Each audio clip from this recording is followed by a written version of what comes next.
Hello, welcome to Boğaziçi TV. Tonight we are having a special night with great composers and great musicians. Thanks to Serbest, we are having this night tonight, and yeah, it's not actually night, but it will be at the end of the stream.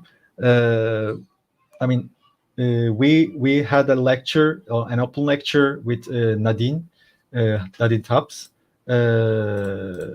right before this broadcast, and Serbest invited them to talk about American gay composers and how they created the American identity or American sound in general.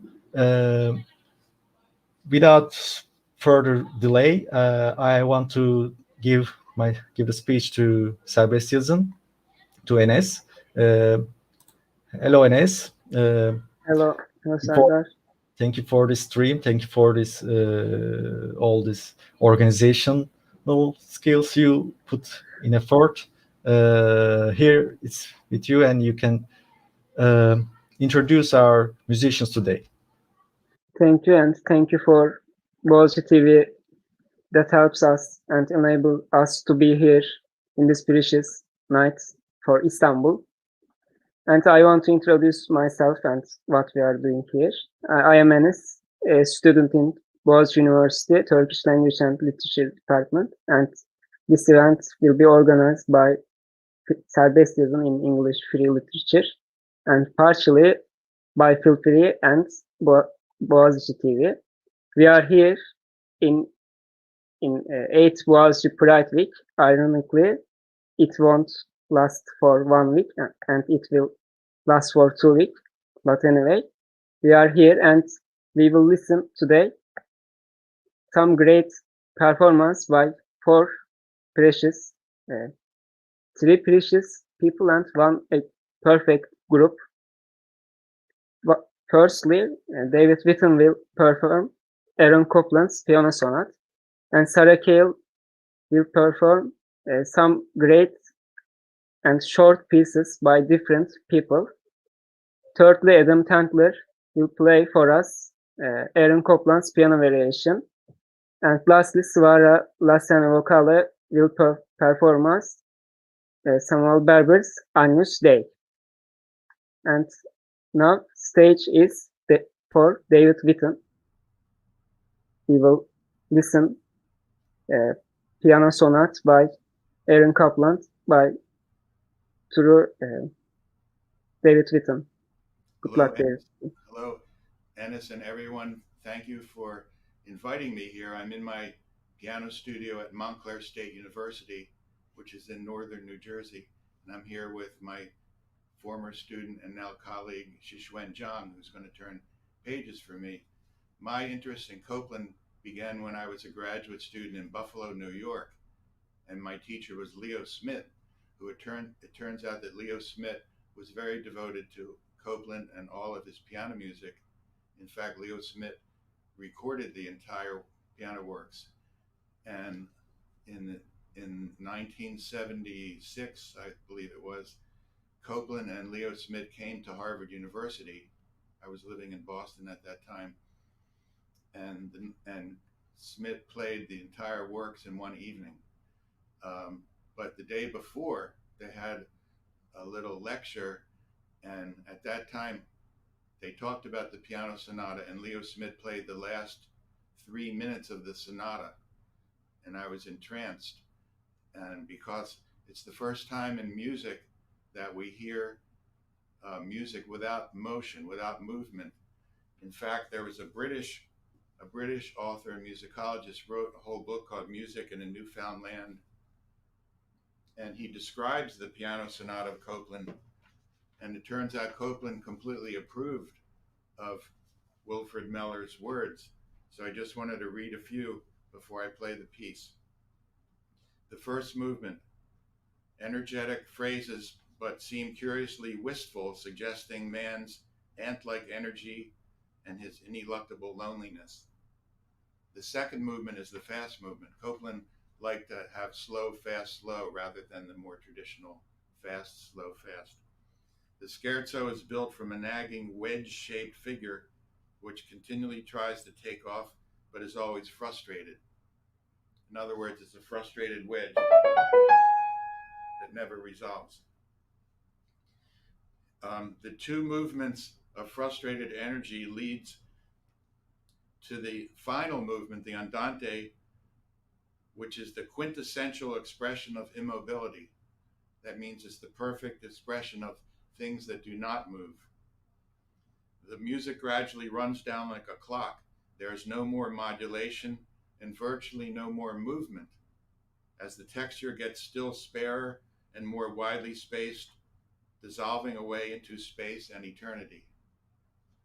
So I must confess, I first heard the last 3 minutes of the piece and resolved at that time to learn the entire sonata, and I've grown to love the entire sonata, which ends with this remarkable slow ending.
Thank you for this great pieces.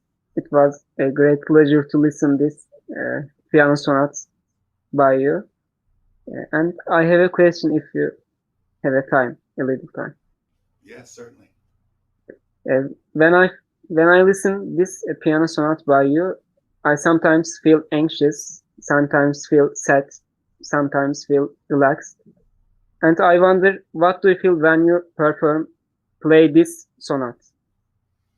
Well, it's interesting. The middle movement, especially, he actually marks it vivace, half staccato, mezzo piano, delicate, and restless. He used the English words delicate, restless.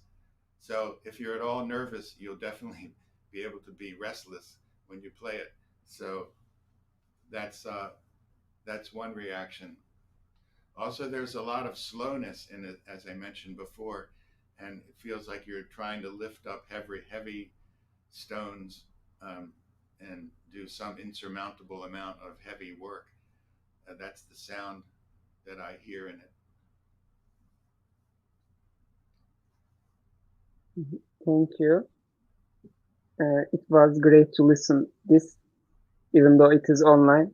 I hope I can and we can listen this and much more pieces by you in live, in physically live.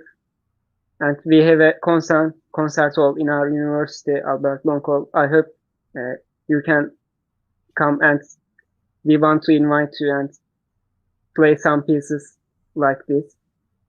I want to say. A great pleasure. Once the pandemic is over and it's safe to travel again, I'll be happy to come there. Sure. Thank you. Do you want to add something? Just, I'm very pleased that you found me. I realize you found my recording from several years ago on YouTube, and that's the way the world works these days, and you never know what's going to happen or who you're going to hear from. So it's a great pleasure to be in touch and to play for your audience. Thank you. Thank you. And I think we can go on by Sarah Cahill by again saying thank you for David Witten to be here. Thank you. Goodbye, dear David Witten. Hello again. It was a great performance from David Witten. Now we are. It's going to be a great night because another musician waits for us now. She'll be Sarah Cahill. I might pronounce her surname maybe wrongly, but I think she'll be telling us what it is. Hello, Sarah. Hello. No, it's a perfect pronunciation. Thank you. And it's an honor to be here, and just wonderful to hear everything that you're doing, and the talk by Nadine Hubbs, and this wonderful performance by David Witten just now.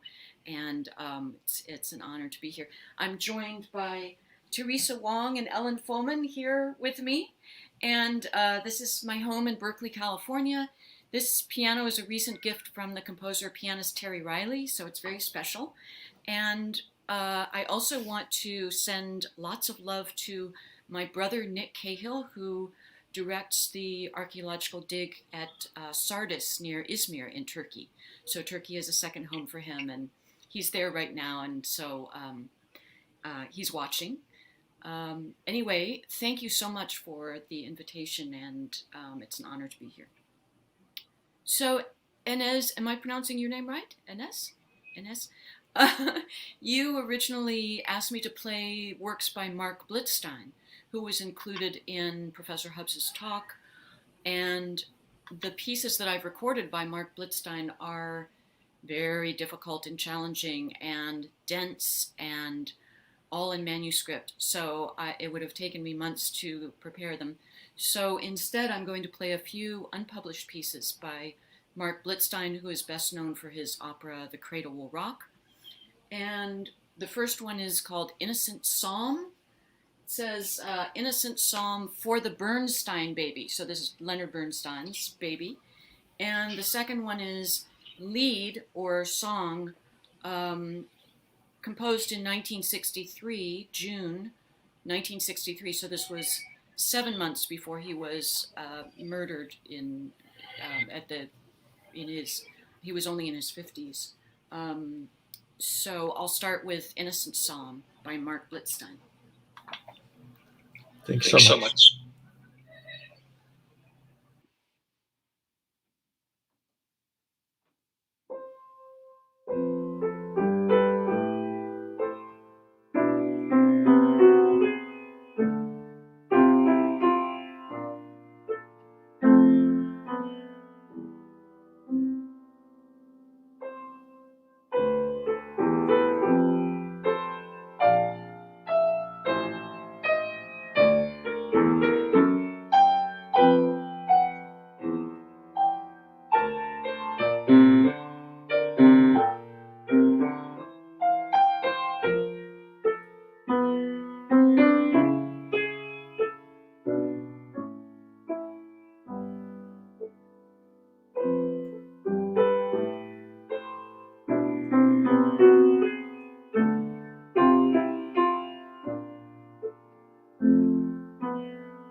Is the piano sound okay so far? I hope so. The next composer I'd like to play is Henry Cowell, who grew up right here in the Bay Area in Menlo Park. And he was, as a child, he was too poor to have piano, to afford piano lessons. So he invented his own way of playing the piano, which included playing with his forearms and his fists, and inside the piano strumming the strings and plucking the strings and running your finger along them in his piece, The Banshee. And he started doing all this when he was about 15 years old and kind of reinvented a new way to play the piano that he might not have had if he had had traditional piano lessons. And he was an extraordinary, heroic person. He taught music classes. He published other composers' works. He did amazing things and wrote these extraordinary piano pieces. And then he was arrested because of one encounter with a young man. He was sentenced to San Quentin prison for 20 years, and he was released after 4 years. And during that time in San Quentin, he conducted the band, he conducted orchestra, he taught music classes to thousands of inmates. He kept writing music both for inmates and also for dance companies and orchestras, and he had an indomitable spirit, and he's a great example to us all. And this is a piece called Exaltation that he wrote when he was in his early 20s. And you're playing in 3 with your left hand and in 4 with your right hand. And the left is a sort of march. So here is Exaltation by Henry Cowell. It's from 1919.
So that's Henry Cowell, and I would encourage any pianist to get his piano music. It's really wonderful, and he has a lot of unpublished pieces as well. The next composer I'm going to play is Meredith Monk. This is St. Petersburg Waltz, and for some reason, this is all dance music today, pretty much. So Meredith Monk, great composer, wrote this piece for her pianist who worked with her for a long time, Nurit Tillis. And so this is St. Petersburg Waltz.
The next composer I'd like to play is Lou Harrison, also a great California composer. And he, as a young man, he studied with Henry Cowell along with his friend John Cage. He actually studied with Cowell. I think Lou Harrison was in his 20s, and he studied with Cowell behind the bars of San Quentin prison. And Lou Harrison was a great gay activist and very outspoken for gay causes.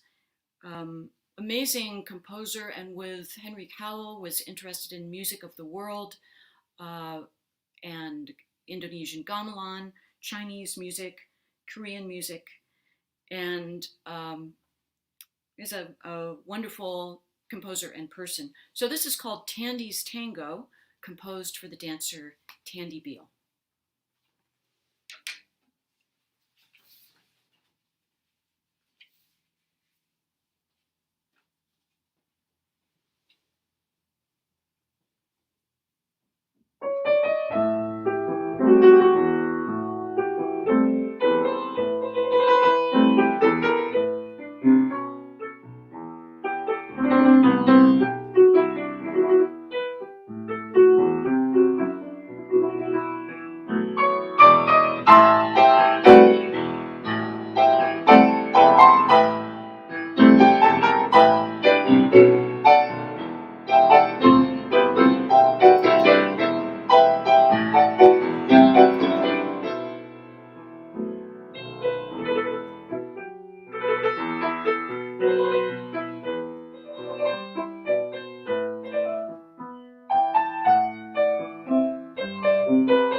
So that's Lou Harrison. Now I'd like to introduce the wonderful composer Teresa Wong. I'm going to be playing her piece, She Dances Naked Under Palm Trees. And Teresa has brought her partner, Ellen Fullman. They're two of our finest composers and performers. And they both live nearby. So I'd like to introduce Teresa. Hello, everybody, and good morning or good evening, depending on where you are. It's such an incredible honor and joy to be here and to celebrate and to discuss and to honor the queer music and lives and inspiration of so many amazing composers and to share music with you. The piece that Sarah's about to play is called She Dances Naked Under Palm Trees. And Sarah commissioned this a few years ago for her project, The Future's Female. And so the piece takes inspiration from Nina Simone's song called Images, which she uses the text of William Waring Cooney, who was a Harlem Renaissance poet. And he wrote this poem called No Images in 1926. And the poem talks about a young Black woman not feeling pride about her own body. And the line comes from, if she could dance naked under palm trees and see her image in the river, she would know. So I take that as the crux of the piece. She would know how beautiful she was. And so I chose this poem because, well, as a Chinese American and as a gay person, I grew up feeling that there were just no real images for me to reflect who I was. And so this piece is about finding those and celebrating those. And so in a way, this is a dance as well, a dance in 13/8 about coming into one's own, about celebrating the beauty that is one's own, that is hard.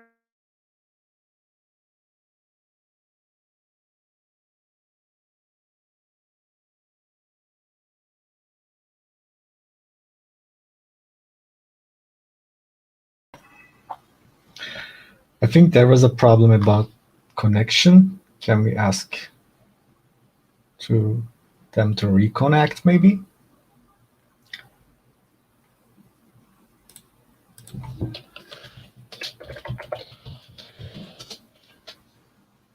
Yeah. While waiting for the last, I mean, it was a great performance already, but there is one song they are gonna play from composer Teresa Wong that she was talking about.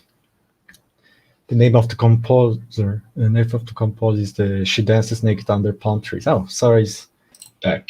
Yeah, sorry about that. Hello again. I don't know what happened. It's all right.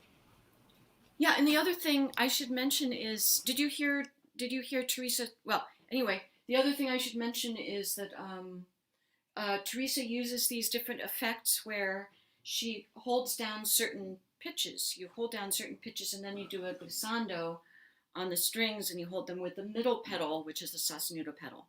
And so here it is.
Thanks for this great platform. Thanks so much.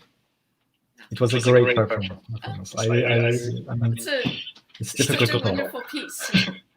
Was the sound okay in the piano? Yeah. The only thing when we speak, because of your speaker takes the microphone and there is some echo. But if you speak less and you speak more, it's good. Okay. Okay. Yeah. Well, thank you for including me, and yeah. Anything you want to ask about the piece or anything? I want to say something. But if you can unmute yourself when I speak. Wait. Okay, I got it. Oh, thank you. Okay. I noticed that I didn't see anyone, or I haven't seen anyone feels the music when he or she or they play it before the pandemic started, and it was great to seeing you and David Witten performance, and it was great. I really enjoyed when listening David, and now my pleasure gets doubled. Thank you. And I have two questions. One of them for you. When I listen to Exaltation, if I say correct, I saw that and listened that a unique movements like this, pushing that. And I wonder that, is it you? I want to talk about a bit on this. Is it unique and is it innovative? Where should I find this and these movements on other composers' pieces? This is my question. Very interesting thing, because I think Henry Cowell invented. I feel funny being big when we are little munchkins. My face is so big. But Henry Cowell, when he was a teenager, invented this way of playing, and you don't just throw your arm down. He says, really make a melody. So you create a melody with your knuckle or something, or your fist, and okay,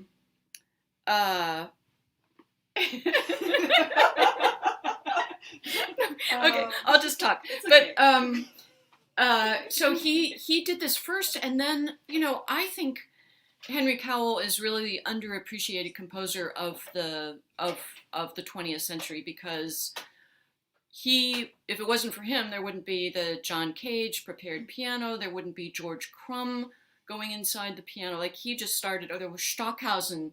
Stockhausen does this also, and does fists and so on, and his palms, and that all came from Henry Cowell. So it's like to me, it's like a very joyful chorus sound, and he was so underappreciated. And but it's interesting, because I went to San Quentin prison to play some of his music that he wrote when he was in prison for his one act of his one encounter with the young man, and that put him in prison. And he and the one question that the inmates asked was, how does he notate his chord clusters? And he has this particular way of notating, with a big bar like that. But this is another great piece, Tiger. Anyway, he has this guide for how to play them. This is so old, it's complete. I've had it for a long time. It's completely falling apart. But so he has a guide for how to play the chord clusters.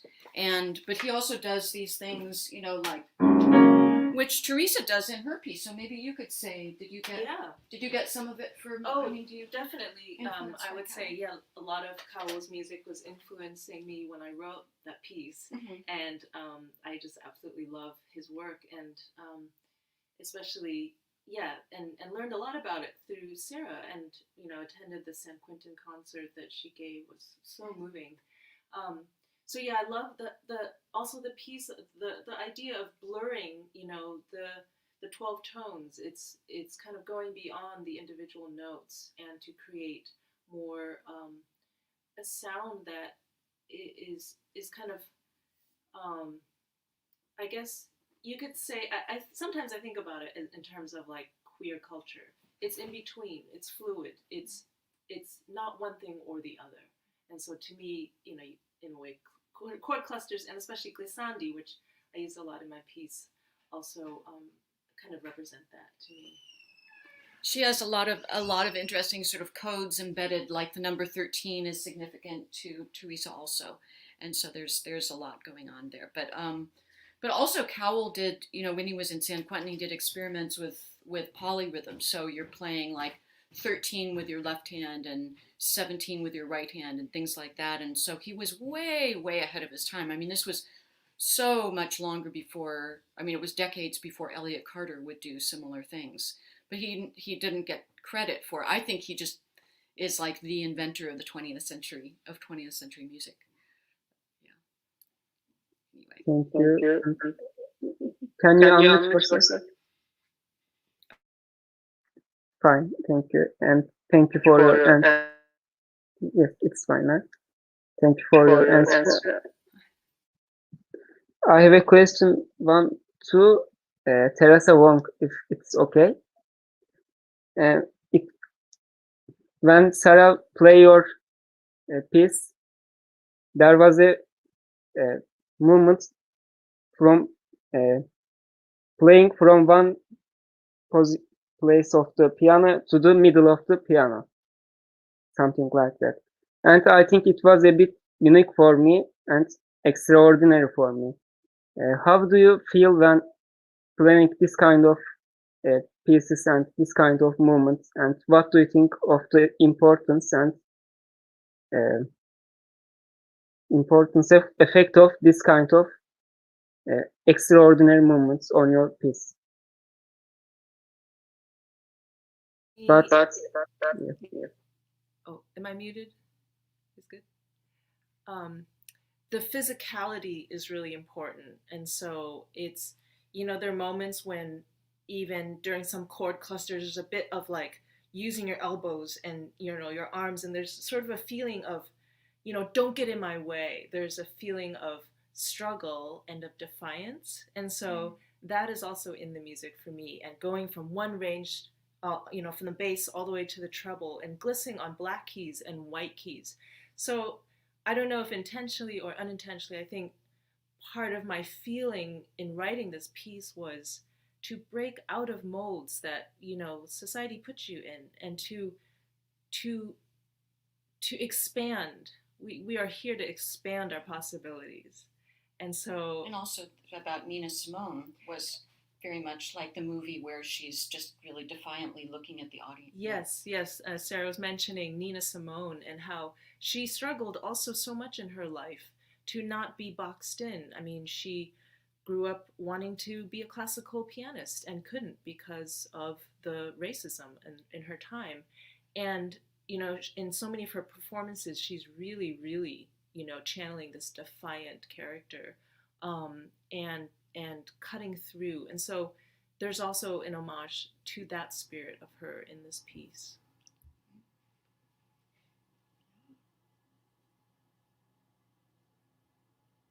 Thank you for your great answer. And it was great to be here with you, with Sarah Cahill, Teresa Wong, and Ellen Pullman. Thank you for all of you being here with us. And yes, thank you again for all of you. Do you want to add something special? Just thank you so much. Yeah, thank you so much. It was a great pleasure to be with you today and to be part of your Pride celebrations, and just wishing you all the best, and hope to meet you someday in person. Yeah. So, thank you again to be here. And if it's okay, we can go on to our concert by saying goodbye to these precious three people. Thank you, Sarah, Teresa, and Ellen. Goodbye. Goodbye. And now our precious musicians performed their performances, and we are going to continue with some other musicians who won't be coming today because of their program, but they sent their recordings and their messages to us, actually, their precious messages. We are going to show you some of them. First, we are going to hear from Adam Tendler, and he's going to play Aaron Copland's piano variations. Let's hear from him. Tendler. I'm delighted and thrilled and honored to be a part of this program, this Pride program. The composers featured are really dear to my heart, and the performances that you'll see of mine are of pieces that are very dear to my heart. They're pieces that were pretty instrumental to my development as a musician, and they continue to live in my life now. They inspire me to this day. They have changed over time. Some of these performances are quite old with regard to when I had them recorded. I love watching these pieces change over time in terms of how I interpret them. And so my life with them continues to develop, and they continue to inspire me, and I hope they inspire you too. Thank you so much for listening. Thank you so much for including me, and I hope you enjoy.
thank you again for Tendler's this great performance.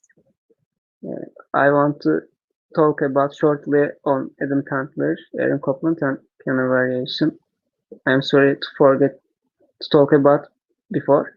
Tendler is a New York-based piano and pianist and author, a recent recipient of the Lincoln Center Award for Emerging Artists, and Tendler is also considered a leading John Cage interpreter and collaborates with the John Cage Trust and Edition Peters in presenting Cage's work internationally.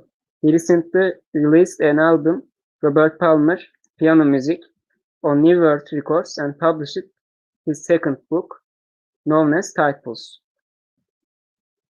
What he played us now was Aaron Copland's piano variation, and Aaron Copland was an American composer, composition teacher, writer, and later a conductor of his own and other American music.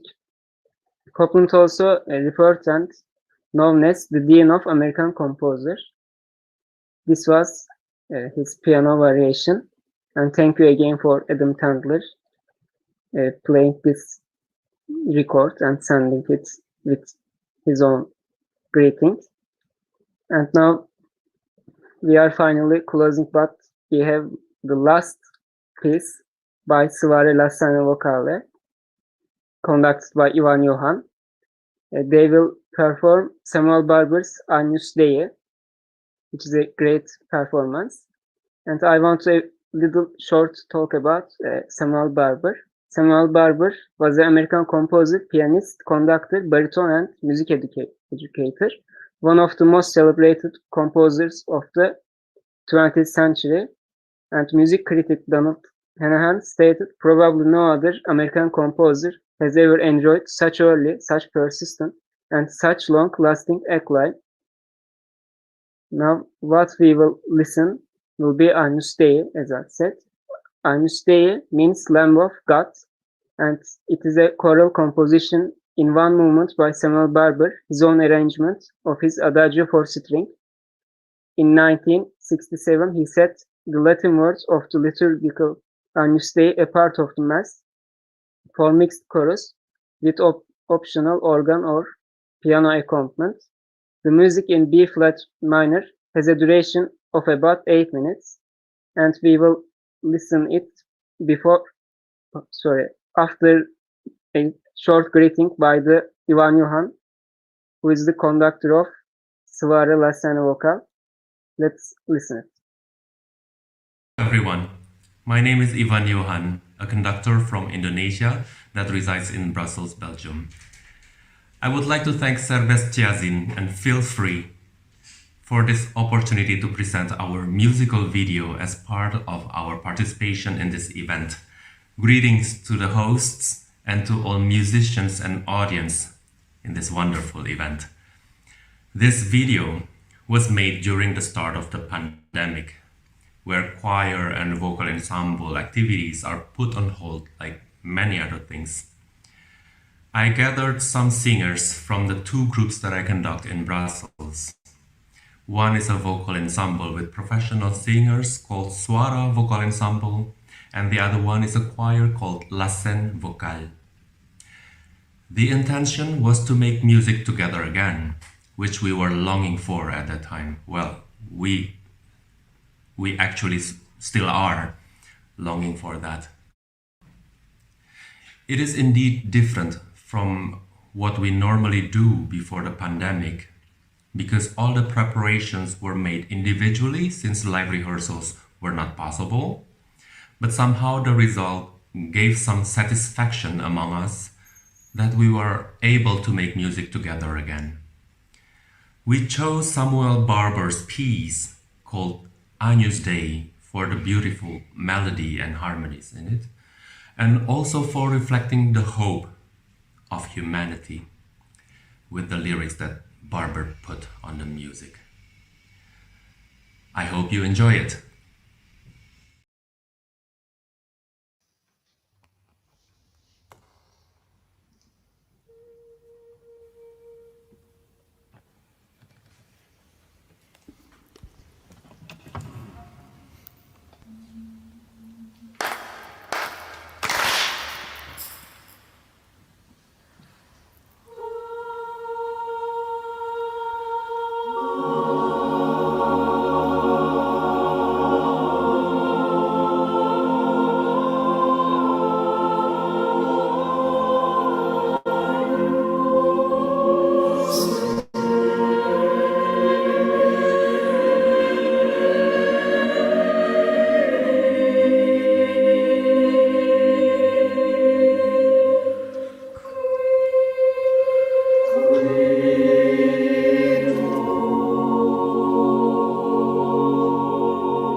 Wow.